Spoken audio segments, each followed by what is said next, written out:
gengs, balik lagi bareng gue di channel Tren Hidup. Hari ini kita bakal ngobrolin topik yang cukup menguras hati. Karena banyak dari kita yang mungkin pernah ngerasain, atau setidaknya denger cerita orang lain soal ini. Cinta terlarang yang akhirnya nggak happy ending. Yang justru ninggalin penyesalan, luka, dan perasaan andai aja dulu gue nggak begitu. Jadi buat lo yang sekarang lagi di posisi serba salah, atau baru aja keluar dari hubungan kayak gini, video ini buat lo. Biar lo tahu, lo nggak sendirian, dan masih ada jalan buat bangkit. 1. Awalnya terasa indah, tapi tanpa arah.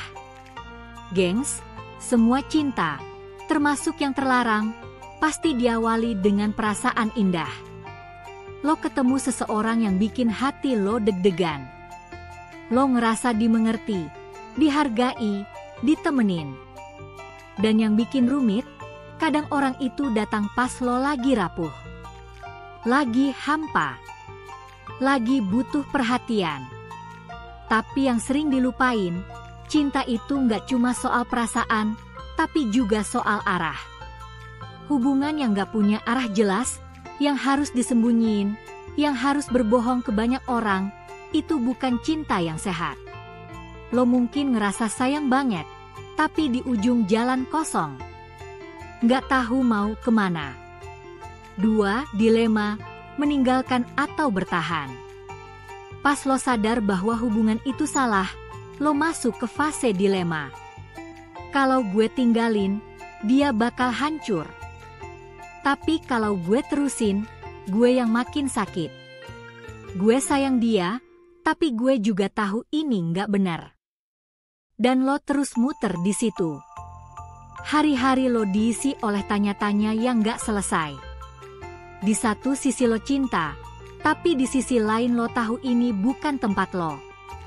Akhirnya lo capek, lahir batin. Tapi masih ragu buat lepas. 3. Kenapa rasa penyesalan bisa jadi begitu dalam? Begitu hubungan itu berakhir, entah karena ketahuan, karena udah nggak kuat, atau karena dia milih balik ke keluarganya, disitulah penyesalan mulai muncul. Dan itu bukan penyesalan biasa, gengs. Karena cinta terlarang biasanya melibatkan banyak kerugian emosional.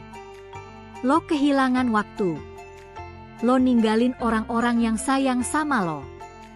Lo kehilangan kepercayaan dari keluarga atau sahabat. Dan yang paling parah, lo kehilangan versi terbaik diri lo sendiri.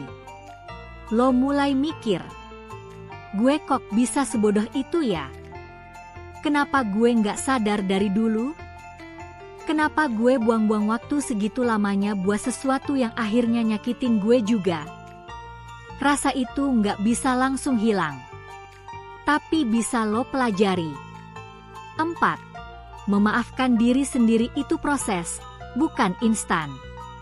Lo punya hak untuk menyesal, tapi lo juga punya hak untuk sembuh. Nggak apa-apa kalau lo masih kebayang-bayang. Nggak apa-apa kalau lo masih kadang nangis tengah malam. Tapi jangan biarkan penyesalan itu berubah jadi kebencian ke diri lo sendiri.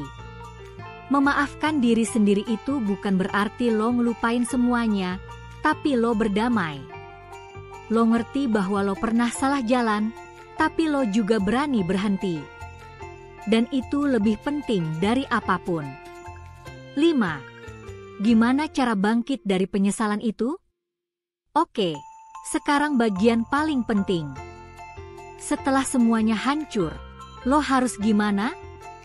Langkah pertama, jangan kabur dari rasa sakit. Kalau lo harus nangis, nangis. Kalau lo harus nulis perasaan lo, tulis. Tapi jangan pura-pura kuat terus. Karena justru itu yang bikin pemulihan lo makin lama. Langkah kedua, jauhkan diri dari pemicu.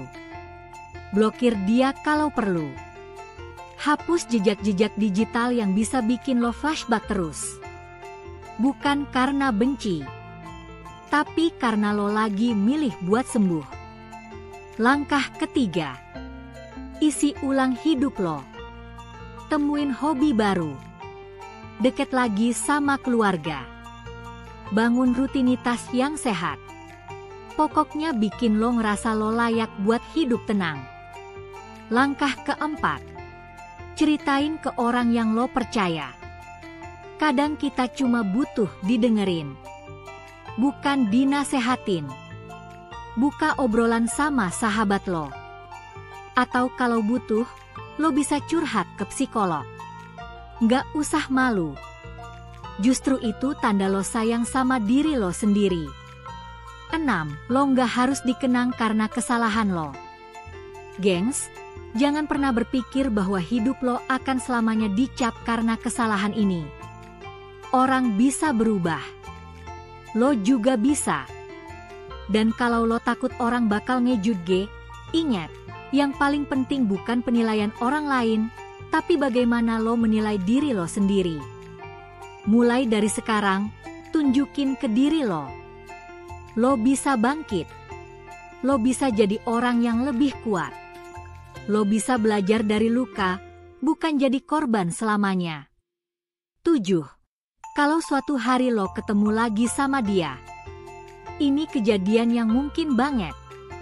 Lo udah sembuh, tapi tiba-tiba dia muncul lagi. Chat lagi. Minta balikan.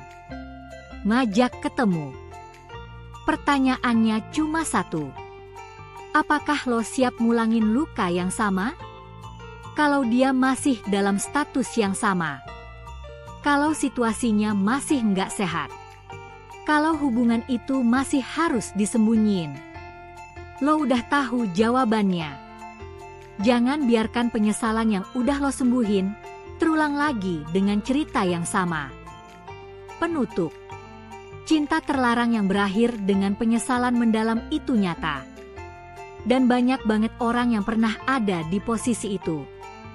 Lo nggak sendirian. Lo nggak aneh. Lo juga bukan orang jahat. Tapi lo punya pilihan buat melanjutin hidup lo atau terus kebayang-bayang sama masa lalu yang sebenarnya udah nggak bisa diperbaiki. Gue tahu nggak gampang. Tapi lo bisa. Dan ketika suatu hari nanti lo lihat ke belakang, lo bakal bersyukur karena pernah cukup kuat untuk berkata, gue pernah salah, tapi gue juga pernah bangkit. Hang Yu banget udah nemenin gue di episode kali ini. Kalau lo punya cerita atau pengalaman pribadi, boleh banget share di kolom komentar. Kita di sini nggak ngejudge, kita dengerin. Sampai ketemu di episode berikutnya. Dan ingat, penyesalan bisa jadi awal dari perjalanan baru yang lebih bermakna.